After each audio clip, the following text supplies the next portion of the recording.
Okay, All right, is that you're frame on. good for the camera? Excuse me? Is that frame good for the camera? Yeah, so you don't want to go any further left, and you can go another step to the right if you care. I mean, to your left. You can't go right, you can't go any further left. You got it. Go. Hi, hello everyone, I'm Dan. I'm Mary. I'm Christina. I'm Brian. And we read through chapters 1 and 2 of the Entrepreneurial Mindset. That's the new book we're dealing with. So the main premise of this book is all about uncertainty. And it's about turning uncertainty from your enemy into your ally. So who in here likes uncertainty? Yeah, not knowing whether or not you got an A or an E on that exam? No. Or how about whether or not your March Madness bracket is going to have Warren Buffett pay you $1 billion? You should have just made a paper airplane out of it. Yeah, so it's kind of intimidating, right? But if you can turn it into a positive, then you're at a distinct advantage. So the book claims to be different in 3 ways. One is that it's action-oriented. The ideas in the book are meant to be implemented effectively and quickly in whatever business you're working in. 2 is that it's simple. The ideas aren't complex because complexity adds a sort of delay and confusion to everything.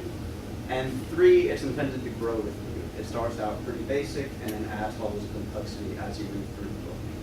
So,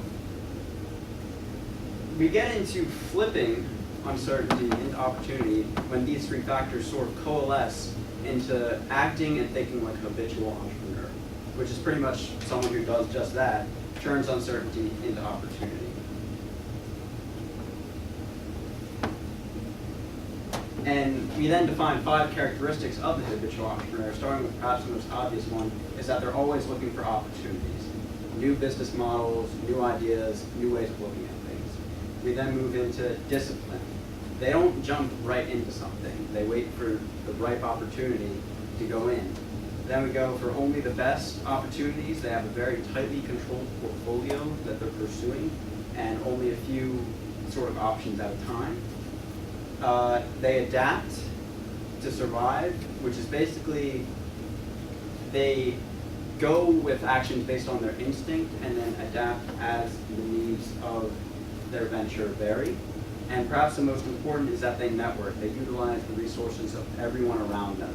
And I think that's probably the most interesting one because when most of us think of entrepreneurs, or at least when I think of an entrepreneur, I kind of think of a lone wolf sort of with a great idea, going at it, just trying to get rich on their own.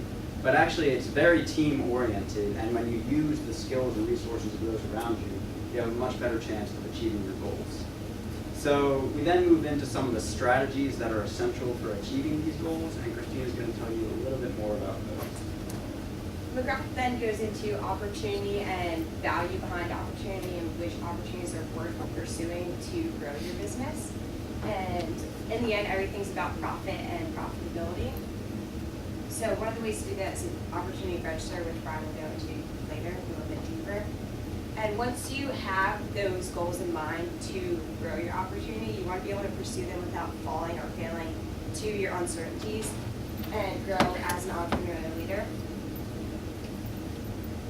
Everything he mentions in this little short section are really low risk, so you don't have to worry too much about the opportunity and things he mentions, but he does mention that if you are going to do something drastic and change your system completely, that you have to approach it with caution. Some of the examples of this would be downsizing and different things like that.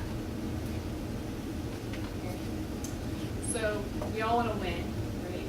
Well, the way to go about building a business is you have to think of the future. You have to find ways to make it better than you already are, like more money that you're going to make, profits and profitability. And we think about like slow and steady runs the race, but you don't want to have such a small goal that you are not going to make any more money. And you don't have something too big that you're never going to reach that goal. So you have to find something in between that you're going to make that goal. And there's an entrepreneurial frame that you have to make a difference and find opportunities that are described. So something that all entrepreneurs, successful entrepreneurs have in common is the ability to hold on to ideas for an extended period of time. And one way to do that is to create an inventory of your ideas. And that's called an opportunity register, as Christine mentioned. And the first part, there's 9 parts. The first part of an opportunity register is just the main idea. The second part are the trends that relate to the idea. And those trends will tell you whether and when to implement the idea, and if at some point it will become obsolete. Part 3 is the key data, which is just tying the numbers to the main concept.